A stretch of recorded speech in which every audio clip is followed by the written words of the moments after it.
Les femmes sont souvent victimes de violences, qu'elles soient verbales ou physiques.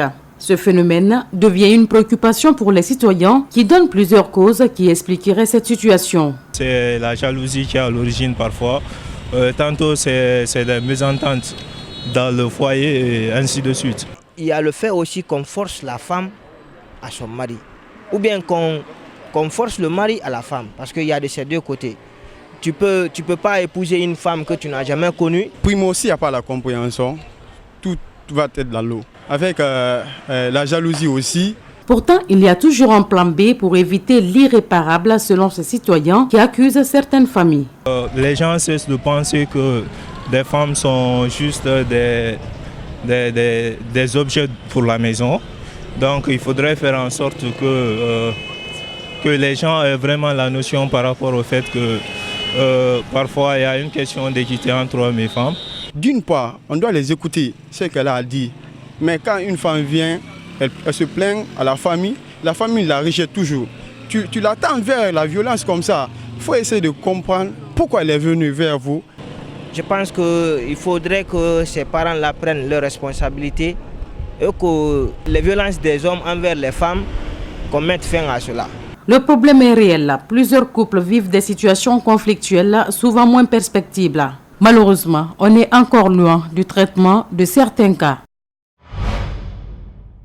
C'est officiel, les dates pour la tenue des examens nationaux 2019 sont désormais connues. L'examen d'entrée en 7e année aura lieu du 4 au 6 juillet, le BEPC du 8 au 13 juillet et le baccalauréat unique du 15 au 20 juillet. C'est le ministère de l'Éducation nationale et de l'alphabétisation qui a rendu public ce communiqué.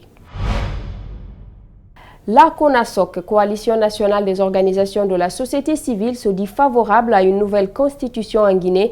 Elle l'a fait savoir ce mardi à la Maison de la Presse. La plateforme justifie sa position sur la nécessité de doter le pays d'une nouvelle constitution qui va traiter les insuffisances de celle en vigueur adoptée sous la transition par le CNT. Compte rendu, Mamadou Boy Diallo, Ibrahima Sori 5 Souma.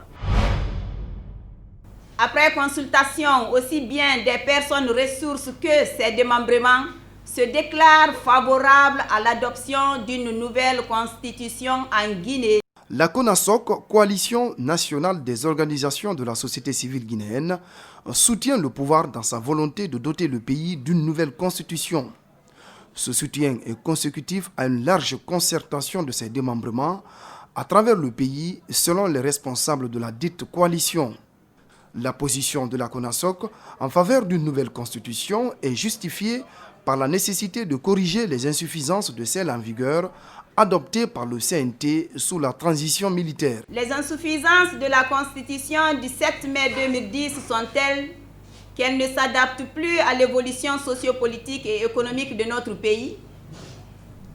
Pour illustration, dans le titre 19 de la dite constitution intitulée « Des dispositions transitoires » est devenu caduque.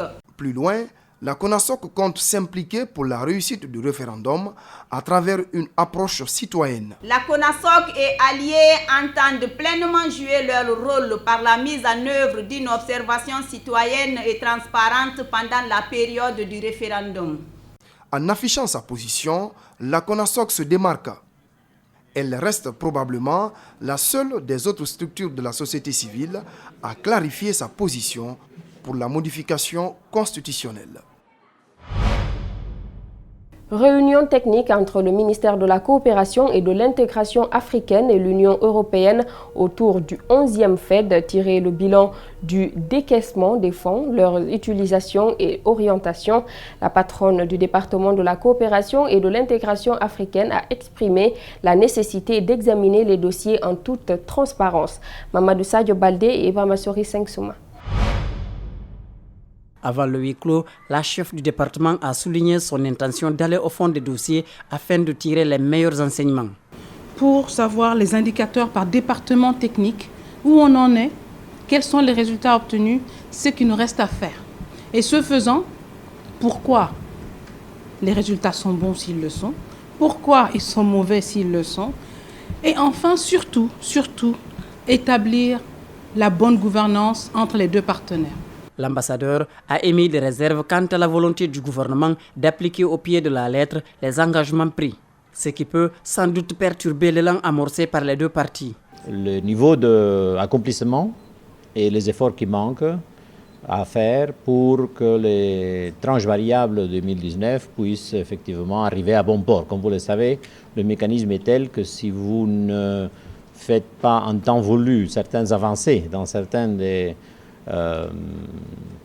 politiques que nous avons définies, il est ensuite difficile de pouvoir donner une validation à ces objectifs que, dans le cadre de notre partenariat, nous nous sommes fixés ensemble, la République de Guinée et l'Union européenne. Guinée Keïta prend bonne note de toutes les remarques des partenaires. Elle salue de passage le soutien substantiel de l'Union européenne à la Guinée, un appui qui consolide les réformes engagées depuis bientôt 10 ans. Le gouvernement apprécie énormément et hautement la contribution substantielle de l'Union européenne dans ce cadre du 11e FED. Je crois qu'on ne le dira jamais assez. Parce que cet appui budgétaire qu'on va évaluer aujourd'hui permet à la Guinée de réaliser des progrès remarquables. Avant de prendre de nouveaux engagements, les cadres guinéens doivent rassurer les partenaires de l'utilité des fonds décaissés et surtout leur orientation. La société de logistique et transport UMS vient de signer un contrat de transport avec l'association des personnes porteuses de handicap de Bokeh. 10 camions sont mis à la disposition de cette couche vulnérable pour leur permettre d'être autonomes avec le profit tiré de cette activité. Salif Lifo Sissé et Malik Sanjana Kamara signent ce reportage. La société UMS, dans son programme d'assistance sociale, a signé un contrat de partenariat avec l'association des personnes atteintes de handicap de Bokeh dans le cadre du transport. L'initiative est de permettre à cette couche vulnérable de pouvoir se prendre en charge et de participer au développement socio-économique du pays. Ce contrat va permettre de promouvoir l'insertion professionnelle des personnes vivant avec handicap pour montrer qu'elles ne sont pas obligées de vivre dans la mendicité, mais qu'elles peuvent saisir la chance pour pouvoir développer des activités et être vraiment autonomes et très bien réussir.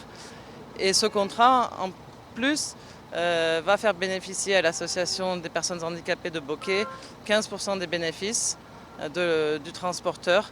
La matérialisation de ces contrats entre l'UMS, qui est un acteur géant dans le secteur de la logistique et des transports en Guinée, et cette couche défavorisée a été une réelle satisfaction pour le ministère de l'Action sociale et les partenaires au développement. Pour eux, le programme d'inclusion financière pourrait contribuer à lutter contre la pauvreté.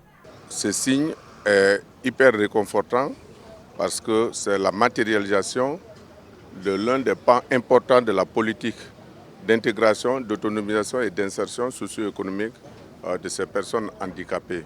Donc pour nous, c'est une satisfaction à triple titre, puisqu'on inclut les personnes vivant avec handicap, donc les groupes vulnérables. Nous faisons participer le secteur privé et tout ceci se fait sous le contrôle de l'administration. L'association des personnes porteuses de handicap physique de Bokeh se réjouit de cette opportunité qu'elle vient de bénéficier. Elle s'est engagée à exécuter les clauses du contrat pour la continuité de la collaboration avec UMS. Voilà, c'est la fin de cette édition d'information. À tous, merci de l'avoir suivi. Merci également à toute l'équipe technique. L'actualité se poursuit sur Espace TV.